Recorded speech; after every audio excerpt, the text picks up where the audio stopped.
Hello, welcome back. Tonight I will speak about a book of mine that I have written called Lilith, and she's a female character, Lilith, and it tells her story, or a part of her story, or so to say a message that Lilith has for us through my book. It is written in a grimoire, in verse, and it carries different aspects of Lilith that I discuss in these recordings for others that want to learn or to know more about Lilith. To say, well, the grimoire, of course, the book of Lilith is a great way to do that. In the same time, there are many different aspects of Lilith that I would like to still speak about.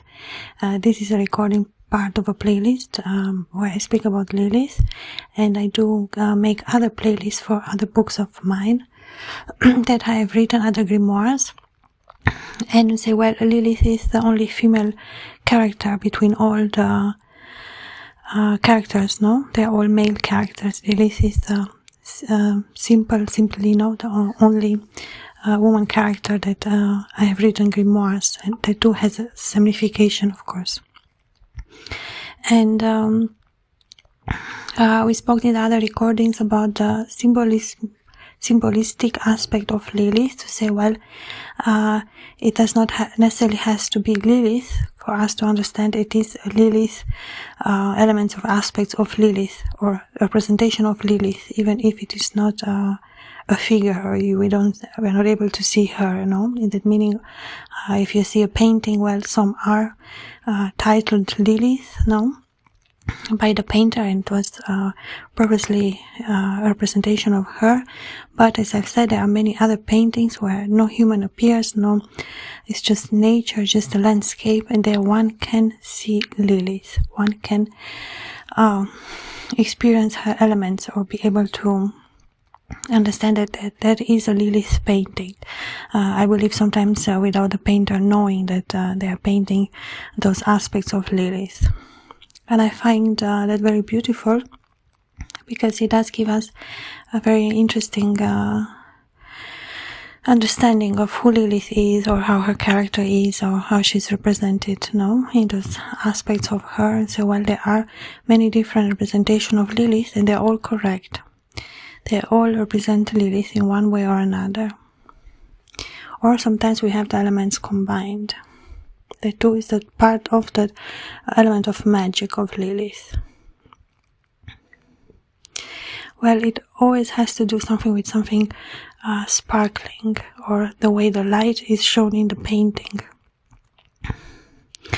One can train the eye to be able to recognize those aspects of Lilith and be correct. Say, well, it is not necessarily a painting that has that light, or this element is not a mathematical formula, no? It is a very intuitive type of work when one wants to connect with Lilith. They say, well, Lilith does not give the answers immediately. It is experience of those different elements that sometimes combine together. And that's why I like to call it element of magic, no? And there are different representations of her. One can experience Lilith, or has experienced Lilith throughout their life. To say, well, there's a specific feeling that comes with Lilith as well. To say, well, Lilith first and foremost, she's a teacher, and she teaches her lessons always one-on-one. So the time when you are alone by yourself, or it can be even childhood, as a child, no, where you're able to spend time by yourself, wherever it be, nature or outside or in the house, is an element of curiosity. It's the element of something new, experiencing or discovering, or something very sacred or something very beautiful that is made only for you. And it is connected to the animals, it is connected to the nature, and it is connected to a certain feeling that Lilith gives. It's not a simple experience, it's not a simple memory. It is something that one can recognize, that element of Lilith, and one can understand the lesson, no, that Lilith was teaching. To say, well, Lilith does teach through animals. Lilith and animals are one. Lilith is very much connected to all creatures. To say, well, Lilith is the mother of that. Is that aspect of the a protective mother. At the same time, say, well, Lilith is always represented young, so it is not a mother in the meaning of more mature. No, Lilith is always represented a very young girl, but very much connected to nature. It is her element. Nature is her environment that represents her, and when Lilith appears in that environment, it is something magical is created in that moment. And it is quite interesting aspect, I think, because while I experienced things in childhood that I didn't know at that time, it was Lilith teaching me something, but I can recognize those elements and what I was doing and why I was doing it. As I said, it was very private. No one knew I did that, no? That's very much Lilith. It is somehow secret. It's like, so, well, as a child, maybe you did something you didn't tell no one. You enjoyed it, keeping that aspect for yourself. That's very much Lilith as well. And let's say, well, Lilith has different ways to attract attention. If she wants to appear, you say, well, probably she will not appear necessarily that you're able to see her, but you're going to be able to recognize those elements in that moment, that moment is created by Lilith for you. So it is very much a recognition on our part as well. So, well, if one is able to understand the elements of Lilith, one can, of course, understand those experiences or memories in that way that it was meant to. But as I've said, it is not necessary, because the lesson has been learned. It is not the point necessarily to say, well, this and that, no? So it is very intuitive work as a child plays, as a child does. It is very natural, organic. It has to be, and it only with this characteristic is the element of Lilith. It is not superficial. It is not something that is created in a logical way, not at all. It's the opposite. It's something private, unique, something that you experience, something you never did, or maybe only once. So, well, the lesson has been learned. It will not be repeated. And at the same time, Lilith sometimes say, well, there is a certain call, or there is a certain distance that she keeps, but she does show her presence through different sounds. We have spoken about the screeching owl, or different sounds birds make, especially in the night, or a different time of day or night. So, well, that is very much Lilith. So, well, you can hear it, but you cannot see her. There is the element of a certain distance that she keeps.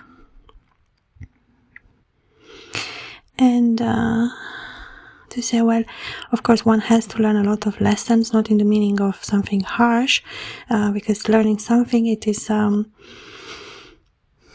simple experience, you know. So, well, we see a child playing in the mud on a little river. So, well, it is not dangerous, no, but it can be dangerous. We say, well, if the child is alone and it moves further on the river, and then maybe there is more mud, no, it cannot get out, or gets lost, or can drown in the water. It's that element of something can happen, no? So, well, the child is experiencing something new by himself or herself, and that's the element where Lilith enters, because Lilith is always very protective. So she gives that experience and at the same time protects.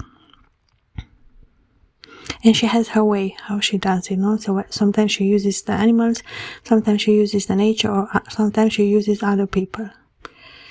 So I say, well, Lilith, if Lilith brings you in a place to show you something, of course it's your decision to say yes or no. Sometimes it's yes, sometimes it's no.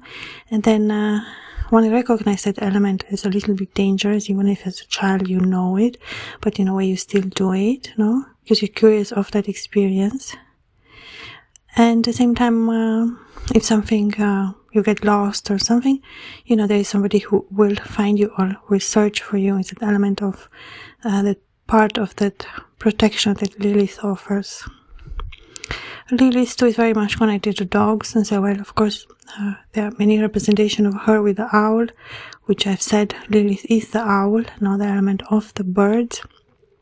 Then we have the element of the lion, as to exemplify her creative power over that element of nature, or wild nature, represented by the lion. No? So it is always a symbol or a representation of something. As I said, there is always a little bit of distance. So, well, the lesson, or the way Lilith teaches a lesson, is unique as well. And it is connected to a little bit of a danger. That's the element, but nothing happens. That's the thing, you know. It's always, well, the child does move in a place that maybe could fall, or will try to read something that is higher than them, or they're curious to go in an attic and look at things, you know, without knowing, no one knowing they are there, or they like to play in rivers, and maybe hide some under a bridge, or they like to, you know, see baby cats being born. So, well, it's, as I said, it's not only the element of that experience, it's that how that experience is felt. It's always combined with a little bit of a danger, but at the same time, the experience is so unique that one overcomes that element and gets to that place and has that experience. And then maybe returns to that place again, no? And again. So, well, it is something unique. One can recognize that element of the unique part. It's the same simple thing as to say, well, if I say I'm going to smell a flower, it's very logical. But if you experience in that natural element, you are not thinking to smell a flower, but it happens. There's a form of that magical aspect. That too is very much Lilith. There's the element of attraction. You feel something. You feel a certain pull to a certain element, which seems beautiful or magical or special in some way. So, as I've said, Lilith creates that element of the new. It is a spark, the element of that shininess, or that spark. It's that element of magic. One cannot predict how a spark will, you know. So, well, the spark is free, you know. It's that element of, as I said, free, wild nature. And those elements, what we can learn from those aspects as well. It is a very important aspect of learning the wild nature. You say, well, if everyone did what they were told and no one will do anything else, it will be very little progress. So, well, it is necessary, the element of the new. That's why I call it magical. It speaks about her divine origin, the divine spark that God gave her for a certain reason. To say, well, there is a reason why Lilith does these things. It is in her sacred origin or divine order, no? To say, well, one has to know who Lilith is, first and foremost. And so, well, why this and why that? There is a reason. So there is always a reason when it comes to Lilith, or more reasons. And the reason, as I said, is to learn something that is unique and special. And one can choose or not to share it. As I've said, something private. And there are other elements, of course, of nature. So, well, the element of nature is very much connected to Lilith. The element of the snake as well, or environments where snakes are found. It is more on the dry, hot type of environment, but still a lot of fauna, a lot of insects, a lot of different plants, or a forest. Also, well, the element of the birds, no, are very much connected to the tree. Any environment like that is very much Lilith. It is magical. There are places in the world where you walk and they are magical, if people know or not, but it does carry that element of the magic. And that too has a purpose, of course. So, well, the forest has always been attached to something magical. So, well, in a way it's true, no? The forest does too carry that element of the magic.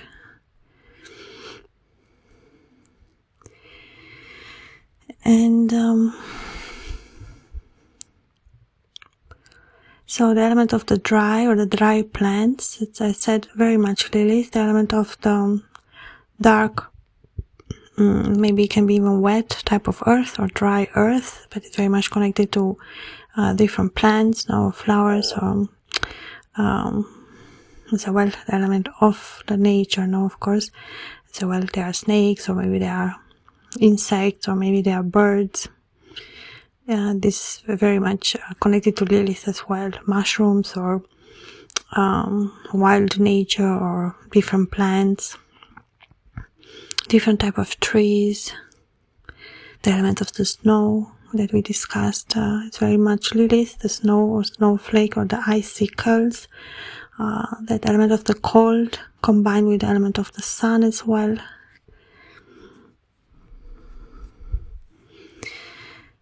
So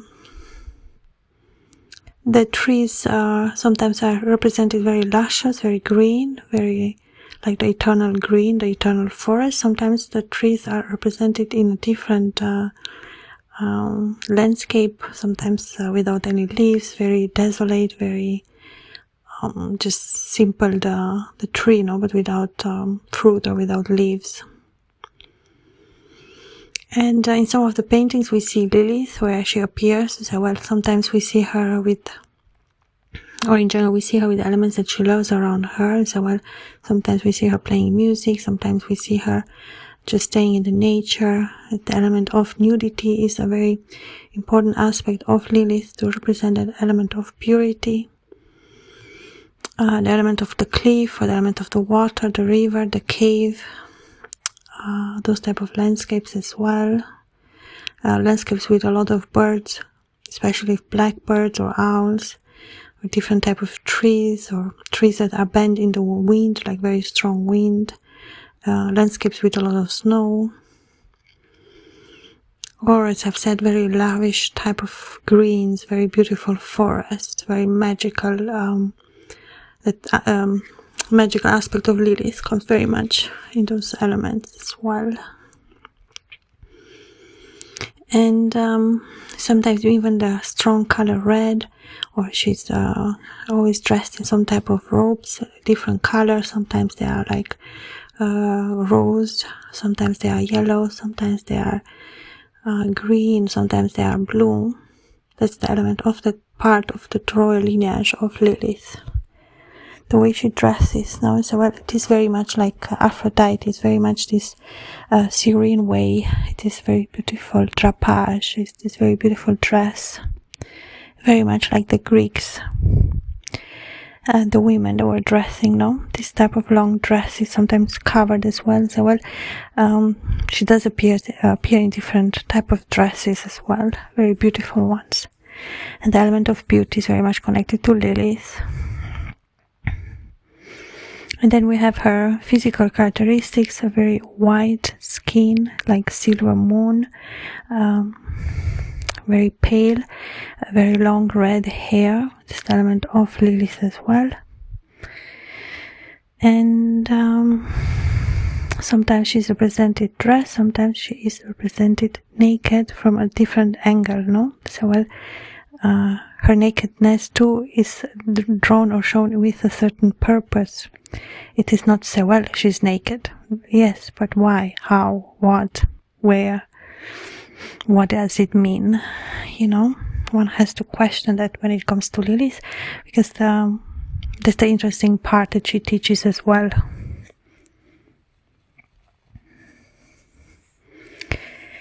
And so well, it's not necessarily that Lilith teaches. It is, in a way, a wrong word to say, well, she teaches. She does not teach. You say, well, Lilith is very sovereign. It is not her duty, or it is not something that she wants to teach. But it is part, as I've said, of her divine lineage that she carries. So, well, God gave her something unique, so the element of that spark, that divine origin as well, and a very interesting character. So well, Lilith has a very strong personality, very strong character. In the same time, she is very much in her own world. It's a very mirage, dreamy type of world where Lilith always feels a little lonely or desolate.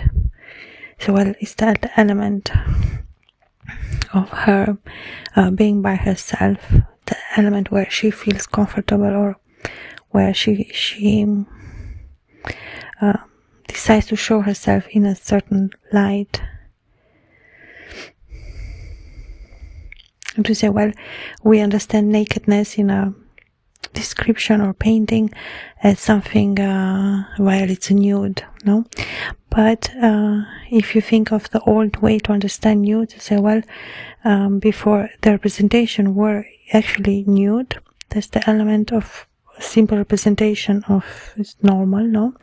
In the same time that nudity represents that element of purity.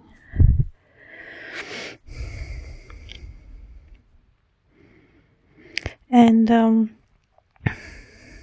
if we have the painting where she is naked and the snake surrounds her, so well, there's an element where the snakes cover certain areas of her body, no? And that's that part of it. Lilith always protected. So well, okay, she is naked, but she's very elegantly posed. She's very beautifully posed, and it is something that it's very human. It attracts attention. It speaks about beauty or something that one wants to look longer.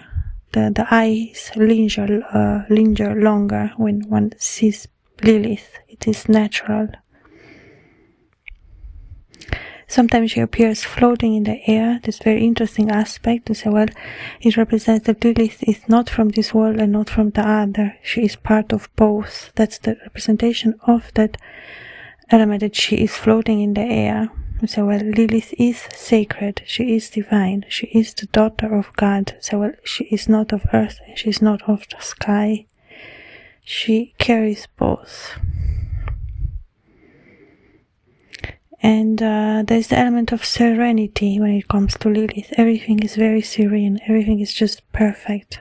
So well, that perfection of that moment is that what Lilith looks or loves. But it can be represented in something very simple. And I think some people carry the element of Lilith very much, and they can understand these aspects very well, and maybe not others not so much. So well, it is it is not necessarily to compare, no, but as I've said, there is a certain feeling or ability to recognize those signs as well for himself or herself. And the examples can vary. It's not about a certain example. It's not about example, no? And many representations of Lilith show her with her being occupied by herself, with herself, by herself. The element of herself and the nature is that purity or that pleasurable ambience. That Lilith looks very happy, very at ease, very at peace with that element. And then around her we see all the elements that represent her as well. So the other elements are the element of the stars and the element of the sky. It is her old representation of Lilith from the Mesopotamian culture. So well, she is divine, and that is seen in her representation with the stars and the sky. Speaks about her divine origin.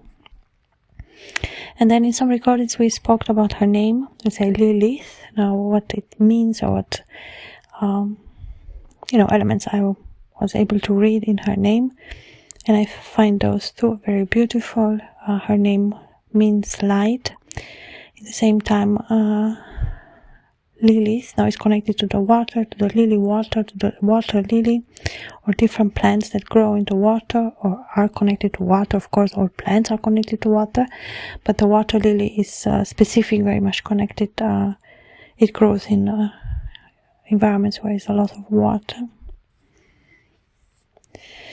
So, paintings where we have water lily is a representation of Lilith in those aspects of her. In general, the element of water does not miss. If it's not element of water, it is not element of Lilith in all forms. It can be frozen water, can be ice, snow, or it can be a river, it can be a lake. And the element of the water is very much connected to the element of the tree, the element of the bird. To say, well, it's an entire landscape, with the sky, with the stars, with the trees, with the birds. That's very much Lilith, especially if one walks alone and enters in environments where you see these aspects, just so you know, you are walking on territory of Lilith. Lilith is showing you something. It is something beautiful. So, well, it is a magical world. It is a magical aspect of Lilith that she is able to create. And so, well, for some, it is not, it's not like here it is not Lilith. So it is for a specific matter, for a specific reason. And the element of the light, and so, well, the light has a very specific meaning when it comes to Lilith. It's not to say, it is light, so places where a lot of light. No, the opposite. The element of the changing aspect of the light. So, well, it can be some places where it's a lot of sun or light, or it can be places where the day becomes the night and the light changes, the light gets darker. Or in the morning, when the night passes, then the light goes, enters the day, and that element too is very much Lilith. When the light changes. Or dark clouds will combine with white clouds, or sometimes when the sky gets in the evening dark, or like petrol, that's the element of the, so some element of Lilith, the way how the sky can look. Another feeling of Lilith is always something a little bit strange, or something when you experience that makes you wonder, or makes you question, or makes you in awe, or it makes you happy or exciting, and then you follow that feeling, as a child does. So, well, when you go on your travels as a child and we will play outside, those elements are very much Lilith, especially if in nature. So, well, with stones or with water, or simply being outside, or walking in environments too, or hearing certain birds, or walking in the forest, is very much Lilith. It's like a very strong connection to her and the element of nature. And at the same time, the old representation of her from the Mesopotamian times is the most accurate representation of her. After in time it got a little bit more romanticized, but the representation of Lilith is from those ancient times. Those aspects are the more correct or real representation of Lilith. So it does carry a certain type of power or demeanor when it comes to Lilith. So Lilith is very, rebellious. There's an element of rebellion. So Lilith is, in a way, her divine self. So it is nothing wrong. So it does carry a part of rebellion, to be different, to not be like the others, or to listen to your own wish, even being able or willing to cross a little bit, or strain yourself in a way or another to succeed that. It is a little like a reward. And sometimes it is done in a way that no one sees, it's like you're hiding or going in a place, and then you enjoy spending time there and no one asks for you. So it's like a certain time is given by Lilith for you to experience or see something, or it can be for a moment. But I found those elements nice to recognize them and feel that element of Lilith as well. Or as I said, I think she carries a lot of beauty, a lot of wisdom. There's a very beautiful combination of those aspects as well. And so, well, wisdom is beautiful, no? So, well, the true beauty does reveal itself in that moment of experience. That's what Lilith teaches as well. And there is a moment where you are left by yourself, so you're able to learn. So, well, it's not that all time somebody has to do it for you, like you will never learn, no? So that element of having to do it by yourself or learning by yourself. That's the way Lilith does. If we see her paintings, we see her playing the lyra, or she's drawing, or she's writing, or, you know, she adequates her talents, her 7 senses. It's like you train your senses. You train the sense to talk, to speak, to play music, to paint, to draw. And so, well, it is just a way for her to, so that's what she likes to do. We see her often with music instruments where she plays the lyra or some type of string instruments. It's very much Lilith. Or sometimes we see her from her back or from her side, or sometimes we see her floating, as I've said, or very much from very close to her as well. Or sometimes she doesn't appear, but we see her elements. If you want to read the Grimoire of Lilith, of course the thematic of a grimoire is very different than the thematics I speak here, because the book is literally work which I have done for Lilith, and it carries a certain message. It has a certain form that I have created, and I do invite you to read the book of Lilith, or the Grimoire of Lilith. It's, I think, around a little bit more than 200 pages. It is written in verse. It is published on Amazon. And if you want to listen from the beginning, the playlist of Lilith, you can do so as well. In the link description box, there is a link to that playlist, or other playlists of mine, to other characters of different books that I have written. Thank you so much for listening. I will continue another time. Thank you so much. Bye.